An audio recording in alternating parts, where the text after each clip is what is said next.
Hey guys, welcome back my channel. ये है economy का पार्ट 2। ओके, तो आज हम पढ़ने वाले हैं फीचर्स ऑफ माइक्रो इकोनॉमी। ठीक है, पहले हमने पढ़ा था, ये स्कोप पढ़ लिया था हमने, डेफिनेशन, मीनिंग और पढ़ लिया था। ठीक है, अगर आपने वो वीडियो नहीं देखा है तो जाकर पहले वो वीडियो देखो। ओके, तो चलो शुरू करते हैं कि फीचर्स ऑफ माइक्रो इकोनॉमी क्या होता है और क्या क्या उसके फीचर्स हैं। फर्स्ट है हमारा स्टडी ऑफ इंडिविजुअल यूनिट। एक इंडिविजुअल यूनिट की स्टडी करना। ठीक है, जैसे कि माइक्रो इकोनॉमी क्या चीज़ की स्टडी करता है, बिहेवियर की। स्मॉल इंडिविजुअल इकोनॉमिक यूनिट, जैसे कि एक इंडिविजुअल फर्म्स रहता है, इंडिविजुअल प्राइस, एक सिंगल प्राइस का, नॉट नेशनल प्राइस का। ठीक है, इंडिविजुअल हाउस होल्ड, एक घर का, नॉट पूरे घर का। ठीक है, जैसे कि जीडीपी रहता है, वो आ गया हमारा मैक्रो में। ठीक है, अभी ये याद कर लेना, आज तुम लोग का ये होमवर्क है, फीचर्स ऑफ माइक्रो इकोनॉमी का याद करके रखने का है। ठीक है, सेकेंड है हमारा प्राइस थ्योरी। प्राइस थ्योरी क्या होता है, तो जो माइक्रो इकोनॉमिक है ना, वो डील करता है हमारे determination of price of goods के साथ में। ठीक है, जो हमारे प्राइस ऑफ गुड्स रहते हैं उसके साथ वो डील करता है, जैसे और सर्विस के साथ में। तो सर्विस जो हम गुड्स परचेस करते हैं मार्केट से, ठीक है, उसके बदले में हम देखो, हम पैसा देते हैं, वो हमें गुड्स देता है, ऐसा।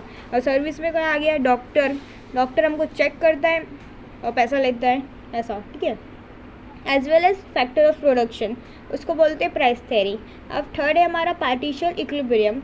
इक्विलिब्रियम मतलब बैलेंस, दो फैक्टर में बैलेंस रहना। ठीक है, जैसे कि माइक्रो इकोनॉमिक जो एनालाइज है वो डील करता है पार्टिशियल इक्विलिब्रियम से। ठीक है, which analyse equilibrium position of individual economic unit, जो एक इंडिविजुअल इकोनॉमिक यूनिट का एनालाइज करता है, जैसे कि इंडिविजुअल कंज्यूमर हो गया, इंडिविजुअल फर्म हो गया, इंडिविजुअल इंडस्ट्री हो गई। ठीक है, it isolate an individual unit from other force and study its equilibrium independently equilibrium है। ठीक है, अब फोर्थ है हमारा बेस्ड ऑन सर्टेन अजम्पशन, जो कुछ अजम्पशन पे बेस्ड है, ऐसा। ठीक है, micro economic begin with fundamental assumption.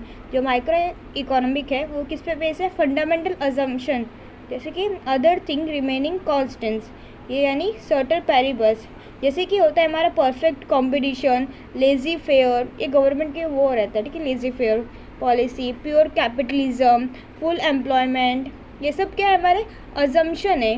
This assumption make the analysing simple, यानी ये अजम्पशन क्या एनालाइज को सिंपल करता है। अब पांचवा क्या हमारा स्लाइसिंग मेथड। स्लाइसिंग मेथड क्या होता है, स्लाइसिंग मेथड क्या होता है, माइक्रो इकोनॉमिक यूज़ करता है स्लाइसिंग मेथड को, डिवाइड करना। ठीक है, स्प्लिट करना, डिवाइड करना उस होल इकोनॉमिक को एक इनटू स्मॉल इंडिविजुअल यूनिट में। ठीक है, उसको बोलते हैं स्लाइसिंग मेथड। इट स्प्लिट और divide the whole economic into small individual unit and then study each unit separately in detail.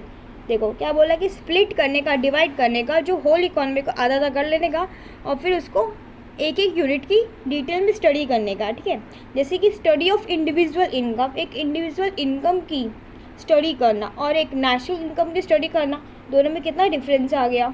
Individual income आ गया हमारा माइक्रो में और नेशनल इनकम आ गया हमारा मैक्रो में। ठीक है, स्टडी ऑफ इंडिविजुअल डिमांड और एग्रीगेट डिमांड, समझ गए ना। सिक्स्थ है हमारा use of marginal principal.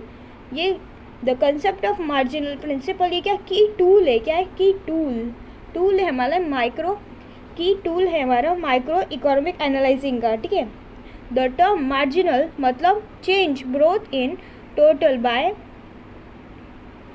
Additional unit. Marginal का मतलब क्या होता है, additional unit. Marginal analyse help करता है स्टडी ऑफ वेरिएबल को थ्रू द चेंजेस, क्या क्या चेंजेस हुए हैं। प्रोड्यूसर और consumer take economic decision use the principle, यानी जो हमारे प्रोड्यूसर रहते हैं यानी सप्लायर रहते हैं और जो कंज्यूमर रहते हैं, ठीक है, वो प्रिंसिपल का यूज़ करते हैं। सातवां क्या है, analyse of market structure. Market structure का एनालाइज करना। माइक्रो इकोनॉमिक एनालाइज करता है डिफरेंट मार्केट स्ट्रक्चर का, किसमें क्या क्या आ गया, परफेक्ट कंपटीशन आ गया, मोनोपोली आ गया, मोनोपोलिस्टिक आ गया और ओलिगोपोली आ गया। अभी परफेक्ट कंपटीशन क्या क्या होता है, हम ये 4th चैप्टर है हमारा, उसमें हम डिटेल में पढ़ने वाले हैं। ठीक है, परफेक्ट कंपटीशन यानी जिसमें बहुत सारे बायर रहते हैं और बहुत सारे सेलर रहते हैं, पर उसमें सेम प्रोडक्ट रहता है, वैसे हम आगे देखेंगे। ठीक है, अभी 8 क्या है हमारा लिमिटेड स्कोप, जो हमारा स्कोप है वो बहुत लिमिटेड है, ठीक है। The scope of micro economic is limited to only individual unit, इसके लिए खाली एक इंडिविजुअल यूनिट के लिए है। माइक्रो का मतलब क्या होता है, single unit, single individual unit, ठीक है। It does not deal nation wide, ये नेशन वाइड के साथ डील नहीं करता है, ठीक है। इकोनॉमिक प्रॉब्लम्स इसको मतलब है ही नहीं, इन्फ्लेशन हो या बैलेंस ऑफ पेमेंट हो या पॉवर्टी हो, अनएम्प्लॉयमेंट बढ़ती जाए, क्या करना है इसको कुछ फ़र्क ही नहीं पड़ता है, ठीक है।